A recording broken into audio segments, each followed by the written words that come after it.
Ever jump into a trade like you're about to make a killing, then bam, your profits disappear quicker than a cheetah, on those commercials. Right, we've all been there. Forex can be a wild ride, but is there a way to handle those market swings with, I don't know, a little more, I guess, finesse? Yeah, and that's where understanding these risk-reward ratios really comes in.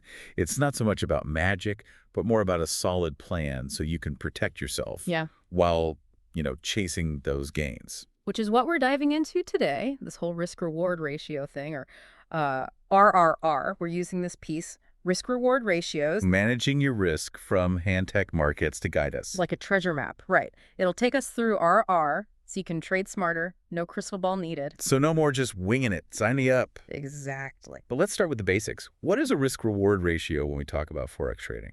Okay, so imagine you're looking at this trade and you think, this could be it.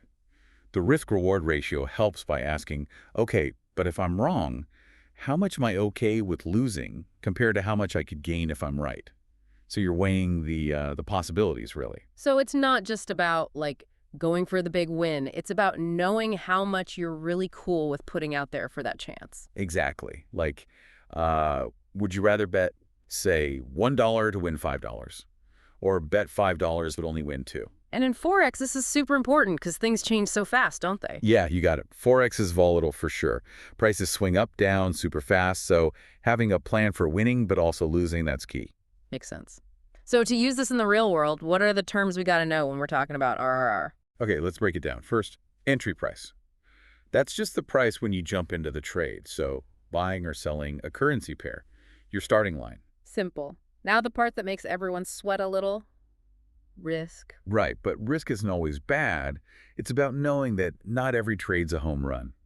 Risk in RRR means how much money you're comfortable maybe losing on this trade, a safety net. People usually show this as a percentage of all the money they trade with. So say I have $10,000 to trade and I'll risk 1% on a trade. I'm basically saying, all right, I'm okay with maybe losing $100 on this one. Exactly. It helps you manage risk overall so one bad trade doesn't clean you out. So we've covered what could go wrong. Now for the fun part, the potential reward or take profit. Now you're talking. Take profit is all about knowing when you cash out. It's the price you set where you're happy with your gains and you get out before the market, potentially turns on you. Lock in the win, doing the victory dance, all that. You got it. But let's not forget our safety net, right? The stop loss. That orders like insurance for your trade. So if things go bad, the stop loss closes the trade at the price we set to, like, minimize the damage. Exactly. No watching your account balance free fall. Okay, so we've got entry price, risk, take profit, stop loss.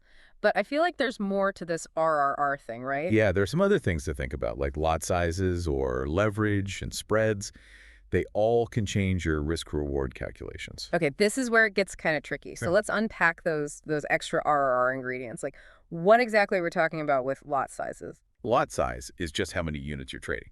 It's like ordering a pizza. You got your small, medium, large, right? Each one's got a different number of slices. So a bigger lot size is like more units, more potential for gains, but also more you could lose, more slices, more pepperoni, more at stake. Exactly. In Forex, that standard lot is 100,000 units of currency. So one lot of URUSD, price moves 1 pip your way. That's a tiny Forex move. You make $10. But a mini lot, that's 10,000 units, same pip move is only $1. Makes sense. So lot size is like picking the pizza size that matches how much risk you're hungry for. Okay, then how does margin fit in? Margin's basically a deposit your broker holds while you're in a trade, like a security deposit on that Forex piece, so yeah. And the thing is, the margin you need, it changes depending on how big you're trading. So a huge order, like the biggest pizza possible, needs a bigger deposit. Right. And here's where it gets interesting for RR. So you've got $10,000 in your account. You want to trade a standard lot, might need around a $1,000 margin. If your stop loss is 50 tips away, you're risking $500, so 5% of your account, on just that one trade. Whoa, okay, that's a lot. I'm seeing how if you don't get the margin part right, it can mess up your whole RRR plan. Oh, for sure. And we haven't even talked about leverage yet. That's like adding extra toppings, more exciting, but, potentially messy. Leverage, the double-edged sword of Forex. You can control bigger positions with less of your own money. It's like your broker's lending you money to trade more. Leverage of 1.1 euro, you could control $100,000 with only $1,000 of your own. So it's like, what, a financial booster seat or something? Kinda, yeah. But here's the thing about leverage in RR. It can supercharge your profits, but also your losses.